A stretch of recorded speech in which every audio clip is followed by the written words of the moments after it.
Un couteau traditionnel écossais, appelé sciandú, se porte dans la chaussette et doit par conséquent avoir sa lame protégée au risque de s'entamer le mollet ou de percer la chaussette. Lors d'une toute récente vidéo visible sur ma chaîne YouTube, dont sont tirées par ailleurs ces images, je vous ai présenté un sciandú réalisé par le coutelier d'art Jean-Philippe Chompré, de Riez, dans les Alpes de Haute-Provence. Une fort belle réalisation.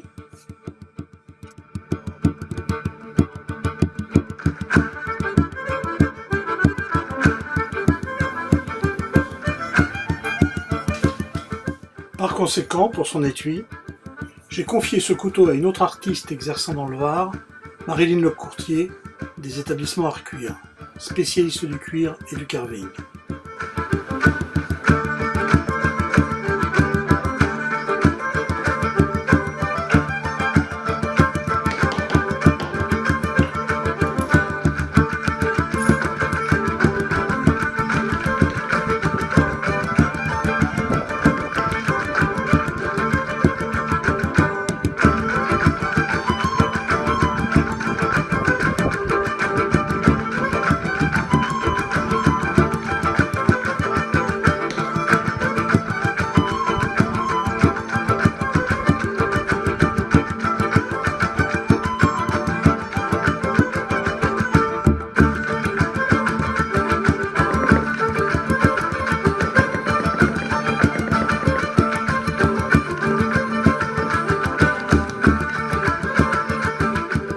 Elle nous présente maintenant son travail et nous explique les techniques qu'elle a employées pour la conception de cet étui.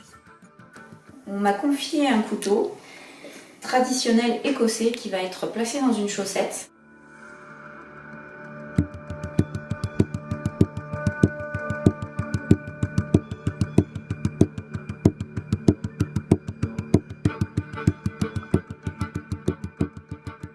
Son nom c'est sciandú. Donc pour ce couteau, on va faire un petit, j'ai fait du coup, parce qu'il est déjà réalisé, un petit étui en tannage végétal.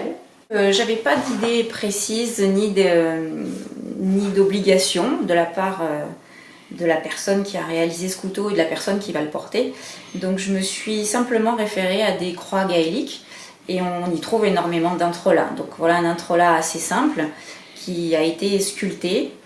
Avec une particularité, c'est que j'ai voulu le faire des deux côtés. Donc on a ce même entrelac avec une sculpture en pointillé d'un côté et une sculpture lisse de l'autre côté. Ça permet de montrer deux façons de travailler le carving. Donc je viens de vous parler du carving et je vous ai employé aussi le mot sculpture juste avant parce que c'est... Carving veut dire sculpture en anglais. Alors normalement dans la sculpture on va enlever de la matière et là c'est plutôt de l'enfoncement de matière grâce à des matoirs. Donc là la démonstration je ne peux pas la faire parce qu'on doit toujours la faire sur un plan de travail plat et avant montage de l'étui, de la sacoche ou du sac ou autre chose. Et on emploie toujours ce genre d'outils qui sont des matoirs. Donc avec des formes différentes, celui-ci est carré, on a un carré un peu plus étroit pour les angles plus petits. On a des formes arrondies, quand on va venir faire par exemple des creux sous l'œil. Ici si on veut faire une ombre, on va assombrir un petit peu en faisant cette forme de creux. On a des petits triangles qui vont nous permettre de faire des poils, des plumes, etc. Et ces matoirs, on les travaille toujours avec un marteau. Alors ici, un marteau en cuir qui va absorber les chocs. Et le fait d'absorber les chocs, ça permet un enfoncement maximal dans le cuir. Et ce cuir, au préalable, va être humidifié ou trempé en fonction de la qualité. Quand c'est un cuir qui est tanné naturel, il n'y a aucun souci, on va le mouiller en surface. Quand c'est un cuir qui est déjà teinté et en usine, là par contre, je vais le tremper à l'avance et attendre un petit moment qu'il ait la bonne humidité pour travailler de façon à ce que l'enfoncement soit parfait.